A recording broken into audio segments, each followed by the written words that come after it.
Welcome back, everybody. Today I'm going to teach you how to import and export ActiveCampaign deals. This is incredibly useful when you're managing large volumes of deals or migrating data between systems, and it'll save you tons of time compared to entering everything manually. First, open your browser and head over to ActiveCampaign.com. Once you're there, log into your account using your credentials. After logging in, you'll land on your ActiveCampaign dashboard where you can access all the main features. Now, look over to the left side menu and click on Deals. This will take you to your deals page where you can view and manage all your existing deals. This is the central hub for everything related to your sales pipeline. Let's start with importing deals. On the top right of the screen, you'll see a button labeled Import Deals. Click on it to begin the import process. Before you upload anything, there are some important requirements you need to know. ActiveCampaign requires your CSV file to contain specific columns, pipeline, stage, deal title, deal owner, which can be either an email address or username, and either a contact with their ActiveCampaign ID or email address, or an account with its ActiveCampaign ID or name. Make sure your CSV file is properly formatted with these exact fields, otherwise the import won't work correctly. Once you've verified that your file meets all these requirements,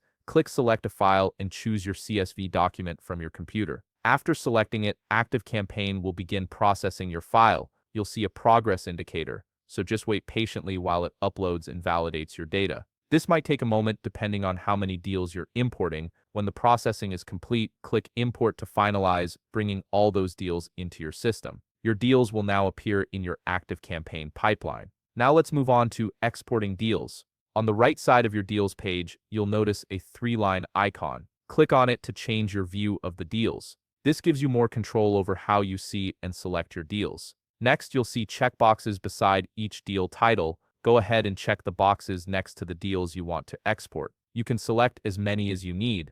Once you've made your selections, look to the top left and click the gear icon. From the drop-down menu that appears, click Export. This will generate a file containing all the deal information you selected. Finally, if you want to review your import and export activity, go back to the left side menu and click Import/Export Status. Here you'll find 2 tabs. One for import where you can see all your imported deals, and one for export where you can view all your exported deals. This gives you a complete history of all your data transfers. If you found this video helpful, please leave a like, subscribe, and see you in the next video.